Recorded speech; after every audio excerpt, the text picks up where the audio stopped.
संदेश ये है कि वो कथा ये बताती है कि नारी को स्वतंत्रता थी अपने वर चुनने की।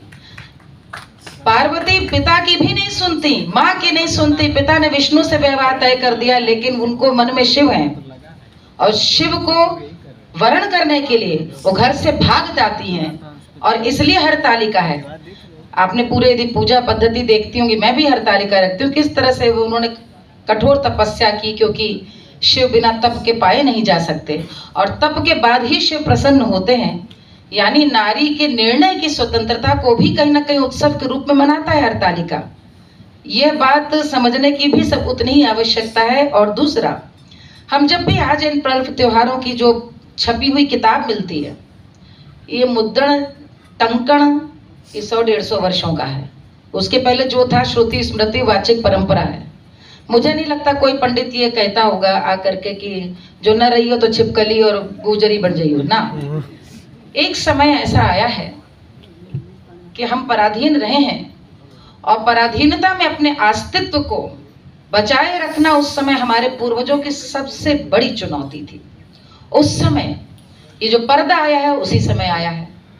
आप लोग जानते हैं पर्दा को यवनिका बोलते हैं। नाटक में, थिएटर में, यहाँ पे शेखर जी होंगे तो थिएटर वाले जानते हैं कि यवनिका बोलते हैं।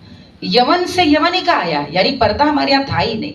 रात में ब्याह, लड़की पे ब्याह में दहेज लेना, छोटी उम्र में ब्याह करना, ये सब परिस्थिति जन्य विकृतियां हैं जो समाज में आई। उसी के कारण कहीं ना कहीं बनी रहे आसपास, क्योंकि जो कह लीजिए कि जो पराधीन होता है उसके अपने नियम अनुशासन नहीं माने जाते, राजा के माने जाते हैं। इस कारण वे जितना अंदर और संकुचित होते चले गए। पूजा व्रत त्योहार में कठोरता इसी प्रकार आती गई कि नियम बना दिए गए कि भाई इसका पालन करो। इसलिए उन शब्दों पे नहीं जाना है। इस जीवन को अच्छे से जी लें तो परलोक वैसे ही सुधर जाएगा।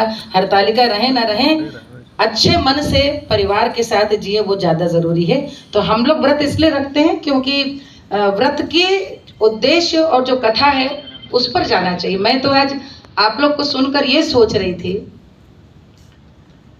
कि जो मैं बार बार इस कथा परंपरा का शायद जो उद्देश्य है, और पहले तो मैं कहूँ दीदी, जो आपने कहा कि कल शास्त्र पक्ष था, आज लोक पक्ष है, वास्तव में संतुलन बनाने का ही प्रयास किया था। इसीलिए कल का अंतिम सत्र हम लोगों ने संगीत की लोक परंपराओं को दिया था और शास्त्र के बाद लोक पे ही आना था। लेकिन लोक यदि अच्छा लगा और भीतर तक गया तो उसका कारण यही है कि लोक तो लोक ही है ना। जो भी शास्त्रीय बातें आज आपने इतनी कथा में इतनी बातें बताई कि किस तरह से वो सारा हमारा वैदिक ज्ञान ही है जो कथाओं के माध्यम से नीति सुझाते गया। मुझे याद है हमारे ताऊ जी हम लोग को बचपन में कहानी सुनाते थे कि एक ढेला और पत्ता में दोस्ती हो गई। ढेला और पत्ते में दोस्ती हो गई। आपस में दोनों ने दोस्ती में ये तय किया, अब देखिए दोस्ती किस लिए हो रही कि देखो यदि आंधी आएगी तो ढेला कहता है मैं पत्ते तुम पर मैं चढ़ जाऊंगा तो तुमको उड़ने से बचा दूंगा। पत्ता कहता है बिल्कुल सही, जब पानी बरसेगा तो मैं तुम्हारे ऊपर आ जाऊंगा तो तुम गलोगे नहीं। थोड़ी देर में आंधी पानी आते हैं, ढेला गल जाता है, पत्ता उड़ जाता है। ताऊ जी ये कहानी सुनाए, बोले हमसे कि हम लोगों से कि इसका मतलब समझे कुछ। तो हम लोग इतने छोटे, उस समय तो बस यही समझ में आ रहा था कि बताओ दोस्ती हुई थी और गल गए दोनों, तो इतनी छोटी उम्र में क्या समझ में आए। और ताऊ जी ने तब कहा कि स्वार्थवश की गई कोई भी दोस्ती, कोई भी मित्रता दूर तक नहीं जाती। ये नीति परक कथाएं हम लोगों को गढ़ती जाती हैं। और व्रत त्योहार की कथाओं की सबसे सुंदर जो उसका अमृत है, नवनीत है, वो ये है कि परिवार में सब लोगों के साथ सुनी कही जाती हैं।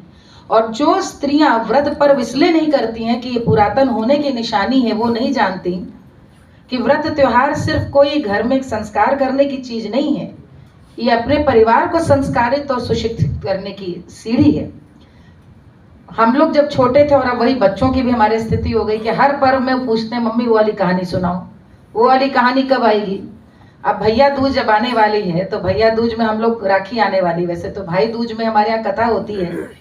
अब कथा को हम बड़े समय सुनते रहे। एक पंडित जी ज्योतिषी मिले, बोले कि जो लोग, हास्यास्पद बात, बोले जो कुत्ता बनते हैं इस जन्म में वो पिछले जन्म में मनुष्य होते हैं। इसलिए कुत्तों को आप देखेंगे कि मंदिर के पास बहुत पाए जाते हैं और धार्मिक घर में कोई आचरण करें वो आसपास बैठते हैं, लेकिन कुकर्म करे होते हैं तो कुत्ता पाते हैं। इसीलिए कुत्ता मनुष्य के सारी इंद्रियों को समझने वाला, ज्ञान समझने वाला सबसे ज्यादा बताया गया। तो कहानी एक जो हम लोग भाई दूज में हम लोग सुनते हैं कि जिसमें बहनोई और साले में लड़ाई हो गई, जैसे हमेशा होती है। एक बात और है, इन व्रत कथाओं में सामाजिकता का बड़ा सजीव उदाहरण है। जो हमारे आपके घर में होता है वही कथाएं कहती हैं। बहनोई साले की लड़ाई हो गई, इतनी लड़ाई हुई कि बहनोई ने कहा कि ससुर घर में नाई घुसे दे। बिटिया बहन बहुत रोई कि भैया दो जा रही है, ना कुछ बोल पाए पति से। पति जो थे दूल्हा मतलब, वो दरवाजे पे कुर्सी ले करके, डंडा ले करके खड़े होके आन दो, हमारी जिस शैली में सुनाती थी चच्ची और ताई जो माई वैसे ही सुना रहे हैं। और दूल्हा जो थे मतलब पति, वो अपना डंडा ले खड़े हो बोले कि आन दो सरौ सारे को, आज न छोड़ब हम, आज न छोड़ब। देखे आज कैसे अपने बहुत सारा इधर मार इधर फिरता है एक बेईमान सारो, देखे कैसे टीका लगवाए थे। जितनी नहीं होगी मूल कथा में 10-15 और जोड़ जाड़ के गालियां वो कथा सुनावे। भाई बच्चों को इसी में कौतुक आया कि बड़ा बहुत क्या गाली हो रही, क्योंकि ये सब दृश्य घरों में देखते हैं। लड़ाई झगड़ा होता ही है, सामान्य बात है। बहन बहुत दुखी, भैया नहीं आ पा रहे हैं तो दुखी होके आईपन पीस रही होती है सिलबट्टे पर। आईपन पीस रही, आईपन आप समझते हैं चावल का जिसमें हल्दी डाल करके चौक पूरी जाती है। आईपन पीस रही होती है और उसके बाद वो भाई परेशान दरवाजे पे आता है तो छुप कर देख लेता है कि बहनोई तो डंडा लिए खड़ा हो, बड़बड़ा रहा, गाली दे रहा, मोहल्ला भर गाली सुन रहा है। कुत्ते का रूप धारण करता है और छिप करके नाली के अंदर से आ जाता है। और जैसे ही बहन को देखता है कि बहन सिलबट्टे पे पीस रही तो आकर उसको चाटने लगता है। जैसे ही चाटने लगता है तो बहन एकदम गुस्से में लोढ़ा ले करके कहती है एकदम कि अब तुम और आ जाओ, तो वैसे मन हमार जी इतना दुखी, तुम हो आके चाट जाओ, जुठार जाओ सब। ये कहते ही उसके हाथ से छिटकता है और भाई जो कुत्ता है उसके पूरे माथे पे आईपन लग जाता है और भाई अपने रूप में आ जाता है। जब भाई आ जाता है, बहनोई आते हैं, बहन एकदम थर थर कांप जाती है कि अभी देख लेंगे। लेकिन भाई के पूरा जो पति होता है, बहनोई के सारा गुस्सा ठंडा हो जाता है। कहता है कि तुम कुत्ता का रूप धरी के अंदर आए गए, तुम दोनों का जब इतना अमर प्रेम है भाई बहन का, तो हमारी कौन सी औकात कि हम बीच में आए, अच्छे से त्योहार मना जाए। ये कथा हम लोग सुनते हैं भाई दूज में। कोई भाई बहन नहीं जहाँ झगड़ा मनोमुटाव ना हो। और जब संबंध बढ़ जाते हैं, यानी जब भाभी आ जाती है, जब बहनोई आ जाता है, तो भी संबंध को कैसे बनाए रखना है उसकी शिक्षा देती है। लेकिन बच्चे वही कहते हो, कुकुर जब आए अम्मा कहानी सुनाओ, वही सुनना कुत्ता जब आया। एक हमारे यहाँ पे दिवाली की कहानी होती है जो इसमें जेठानी देवरानी की, आपने पता नहीं सुनाई कि नहीं, जिसमें देवरानी और जेठानी दोनों होती हैं। और देवरानी जो देवर का सारा सामान अमान जेठानी ने सारा हड़प लिया होता है, इसलिए देवरानी की स्थिति आर्थिक बहुत खराब होती है और जेठानी के बड़े मजे में होते हैं। पास पास ही घर होता है, एक क्या इतना वैभव, और देवरानी बेचारी इतनी सीधी, देवर इतना सीधा, लेकिन धन धान सब उन्होंने ठग लिया। सीधी थी, अपना काम से काम रखती थी। दीपावली के दिन चूंकि हमारे यहाँ शिक्षा है कि भाई लक्ष्मी आएंगी, घर को साफ रखना चाहिए, देवरानी भी पूरा साफ करती, जेठानी भी साफ करती हैं। तो लक्ष्मी देवी उस दिन आती हैं और आकर के वो बुढ़िया का रूप धारण करती हैं। और आकर के जब जाती हैं, सबसे पहले जेठानी के यहाँ कि कुछ हमको भिक्षा दे दो और मैं आपको भूखी हूँ, कुछ खिलाओ। जेठानी जिसने कि लक्ष्मी की प्रतीक्षा करी थी, बुढ़िया को देख कहते जा बुढ़िया, सब कुछ नहीं, घर में सब कहाँ, सब खत्म हो गया, सब कुछ बचा ही नहीं। बुढ़िया हंसती और आगे चली जाती है। देवरानी क्या जाती है जिसके यहाँ कुछ नहीं। बुढ़िया देवरानी कहती है कि आओ अम्मा बैठो, चारे पुआ हैं, दुई तुम खा लो दुई हम खा लो। बैठती हैं और वो कहती है हमें तो और भूख लगी, और इनका भी हिस्सा खा जाती हैं, दाल चावल जो जो रखा था खीर सब खा जाती हैं। अब उसके आगे हास्यास्पद बात है, खाने के बाद वो कहती है कि अब तो हमको समझ ही गए कि हमने इतना खा लिया है कि अब तो हमको जो है जाना है कहीं, हमको दिखाओ कहाँ पर तुम्हारे यहाँ कहीं बाहर। तो वो कहती है बाहर कहाँ, हम तो गरीब घर हैं, आप यहीं कर लीजिए जहाँ पर आपको, आंगन में घर में जहाँ पर भी चाहें। तो बोले तुम्हें कोई दिक्कत तो नहीं? बोली हमें कोई दिक्कत नहीं, अतिथि तो अतिथि। वो पूरे घर में घूम घूम कर गंदा करती हैं और उसके बाद बुढ़िया आशीर्वाद देकर चली जाती है। ये रात में सो जाती हैं और देखती हैं सारा कुछ सोना बन गया। अब अगली बार इनके दिन बहुर गए थे और जेठानी ने कहा, अरे भाई तुम्हारे यहाँ सब कैसे हुआ? उन्होंने कहा, हम क्या बताएं, बुढ़िया आई थी, हमने खिलाया पिलाया, वो गंदा करने करी थी, हमने कहा बाहर रात में कहाँ जाओ, यही कर लो, सोना हो गया। अब अगले साल उसने भी तैयारी करी कि अब देखें अब आए बुढ़िया। तो उसने जब वो वहां पर आई तो बुढ़िया अब की बार खाने के लिए मांगा। अब की बार इन्होंने तैयारी कर रखी थी, जो जो खाती वही खिलाएंगे। इनके परिवार में पति अति जो और व्यंजन बनने थे तो अंतर्यामी थी बुढ़िया तो लक्ष्मी, उन्होंने मान लिया वही व्यंजन। ये मन में दबा गई, वो नहीं खिलाएंगे, वो तो भाई घर के अपने खास लोगों के लिए था कि यही बनी है खीर पूड़ी, यही खाओ। उन्होंने खाया, वही खाया। बोले अब हमें गंदा करना। जिठानी बड़ी खुश कि ये तो वही वैसा वैसा हो रहा है जैसा देवरानी ने बताया, यानी देवरानी झूठ नहीं कह रही थी। अब उन्होंने कहा अब यहाँ कर लो, वहाँ कर लो, कमरा में भी कर लो, रसोई कर लो, सारा घर दिखा दिया।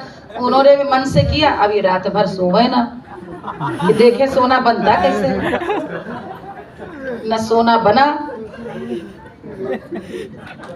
हालत खराब हुई। घर धुलाई करे करे, सफाई करे करे। बच्चे बार बार ये कहानी सुनने की इच्छा प्रकट करते हैं क्योंकि इससे बहुत छिपा हुआ संदेश है कि मन में किसी का भी आतिथ्य हो, निस्वार्थ भाव से, निर्मल मन से करना चाहिए। और दूसरा, लोभ नहीं करना चाहिए। ये व्रत की कथाएं हैं, पूजा की कथाएं हैं। और इनके साथ मैंने कल पहली पंक्ति अपने बोलने में कही थी कि यदि कहने वाला हो तो सुनने वाला अवश्य होना चाहिए। इसलिए हमेशा बच्चों को, आस पड़ोसी वाले एक साथ पूजा व्रत करते थे कि 4 लोग साथ में कथा सुनते हैं तो कहीं ना कहीं एक अच्छी बात, एक अच्छा विमर्श सुनते हैं।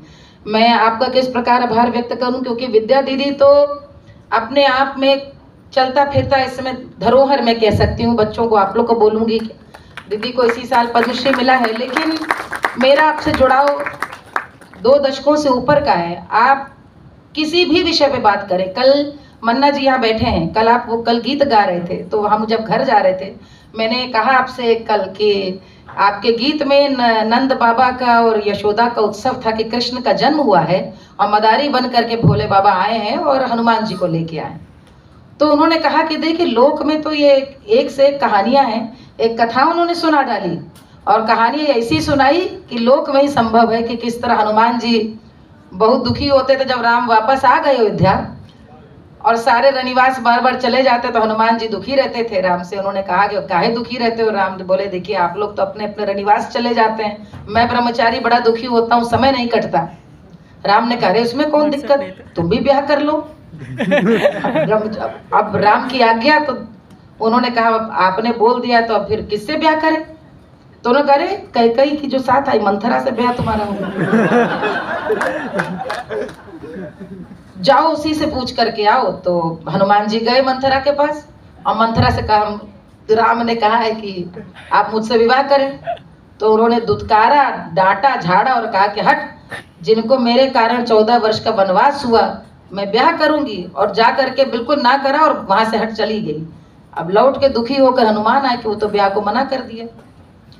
हुआ वही जो हनुमान जी चाहते थे कि उन्होंने मना कर दिया। राम जी ने कहा फिर चलो, हमने तो एक लड़की सुझाई थी तुमको, एक औरत, अब तुम्हारे भाग्य में ब्रह्मचारी रहना तो हम क्या करें।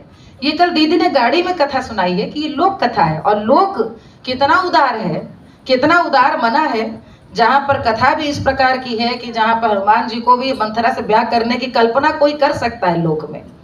तो इस प्रकार की समृद्ध कथाओं की खजाना है। चंद्रकला जी, आपके उपस्थिति से हम लोग कोई भी शिविर करते हैं तो आपके बिना हम लोगों को अच्छा नहीं लगता। बहुत बहुत आभार व्यक्त करना चाहती हूँ। आप लोग इसी धरोहर के संग बच्चों से जुड़े रहें। आप लोगों से भी कहूँगी कि अपने कितना भी नेट पे चीज़ें उपलब्ध हों, इन कथाओं के माध्यम से अपने बुजुर्गों से जुड़ें। आज आपने एक बहुत बड़ी बात कही है कि बाबा का श्राप, तो उस बाबा का श्राप तो हमेशा नई पीढ़ियाँ ही धोती हैं ना, तो आप उस श्राप से उऋण करें। कथा अब बड़े बुजुर्गों से सुने, नई पीढ़ी को सुनाएं। बहुत बहुत धन्यवाद। बहुत बहुत